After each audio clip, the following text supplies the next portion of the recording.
Shalom semua, selamat datang ke saluran Rhapsody Reality. Saluran renungan firman Tuhan setiap hari. Tuhan memberkati kalian semua. Haleluya. Hari ini, Pastor Chris berkongsikan satu mesej yang indah untuk kita renungkan, yang bertajuk Kesembuhan pada Sayapnya. Puji Tuhan. Pastor Chris mengambil ayat Injil tema kita pada hari ini dari Malaki 4 ayat 2 yang berkata, "Tetapi bagi kamu yang takut akan namaku, akan terbit matahari kebenaran dengan kesembuhan pada sayapnya, dan kamu akan keluar dan bercingkrak-cingkrak seperti anak lembu lepas dari kandang." Inilah firman Tuhan.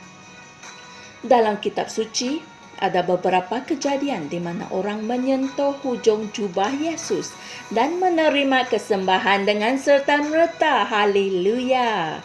Misalnya, Lukas 8 membicarakan tentang wanita yang mempunyai masalah darah, yang telah menderita selama 12 tahun dan telah menghabiskan semua hasil pendapatannya untuk membayar para doktor merawat penyakitnya. Tetapi semua itu hanyalah sia-sia. Namun, Alkitab mengatakan bahawa dia menyentuh hujung jubahnya dan dengan segera pendarahannya berhenti. Haleluya. Hal ini boleh didapati dalam Lukas 8 ayat 44. Haleluya. Perkataan hujung dalam ayat Injil ini iaitu dalam ayat Injil Lukas 8 ayat 44 adalah kraspedon dalam bahasa Yunani, dan ia bermaksud rumbai atau jumbai. Dan juga dalam Matius 14, apabila Yesus datang ke Genesaret, orang di tempat itu bergegas pergi kepadanya untuk mendapatkan penyembuhan. Dan Alkitab mengatakan bahawa mereka memohon supaya diperkenankan menjamah hujung jubahnya. Dan semua orang yang menjamah hujung jubahnya menjadi sembuh. Puji Tuhan. Hal ini boleh didapati dalam Matius 14 ayat 36. Haleluya. Mereka membawa begitu banyak orang sakit kepada Yesus dan dia tidak perlu melakukan apa-apa pun. Apa yang mereka hanya perlu lakukan adalah menyentuh rumbai jubahnya. Betapa luar biasanya perkara ini. Haleluya. Markus 6 ayat 56 mengatakan, "Dan kemanapun dia pergi, ke desa-desa atau kota-kota atau ke kampung-kampung, mereka meletakkan orang sakit di pasar dan memohon kepadanya supaya mereka diperkenankan hanya menjamah hujung jubahnya sahaja. Dan semua orang yang menjamahnya menjadi sembuh." Puji Tuhan. Apa yang istimewa sangat tentang hujung jubah Yesus itu? Setiap orang Yahudi mempunyai rumbai yang sama pada pakaian mereka seperti Yesus. Baca Bilangan 15 ayat 37 hingga 38. Jadi, ia bukannya mengenai fashion atau gaya pakaiannya, tetapi tentang siapa yang memakai pakaian itu. Haleluya. Orang yang menyentuhnya untuk disembuhkan percaya bahawa dia adalah Mesias. Oleh itu, segala sesuatu tentang dia, termasuk rumbai jubahnya, akan menghasilkan penyembuhan. Amin. Perkara itulah yang kita telah baca dalam ayat Injil tema kami.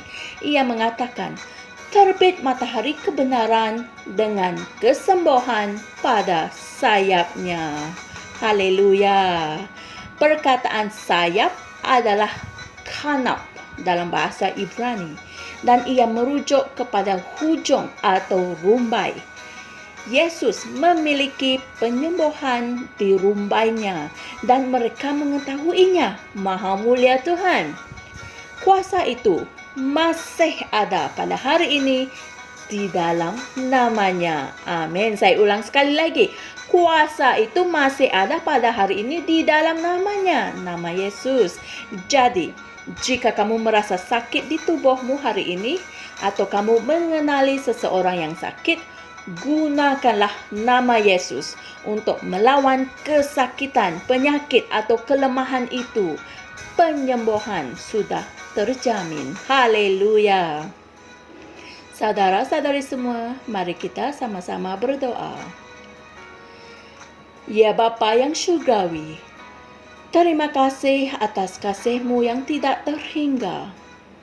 Aku berdoa untuk anak-anak-Mu yang sedang merasa sakit di tubuh mereka, agar mereka bangkit dari tempat pembatasan dan perhambaan itu, dan dijadikan sehat dan kuat. Dalam nama Yesus.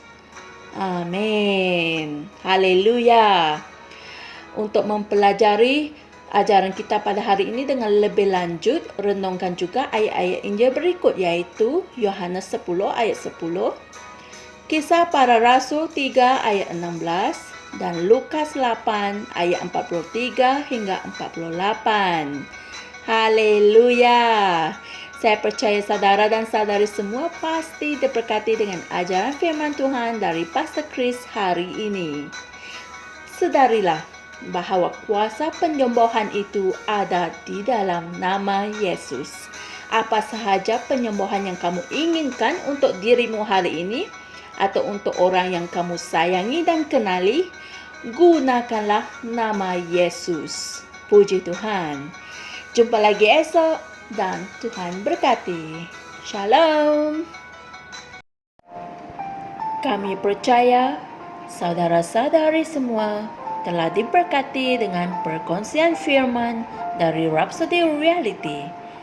Bagi sesiapa yang ingin menjadikan Yesus Kristus sebagai Tuhan dalam kehidupanmu, kamu boleh mengucapkan doa ini bersama dengan saya.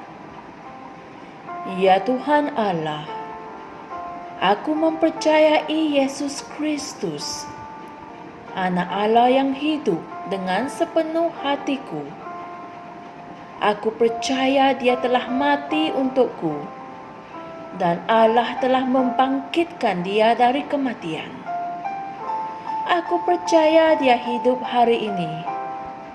Aku mengaku dengan mulutku bahawa Yesus Kristus adalah Tuhan dalam hidupku mulai dari hari ini. Melalui Dia dan di dalam nama-Nya, aku mempunyai kehidupan yang kekal. Aku telah dilahirkan semula. Terima kasih Allah kerana menyelamatkan jiwaku. Aku sekarang adalah anak Allah. Haleluya. Tahniah, sekarang kamu telah menjadi anak Allah.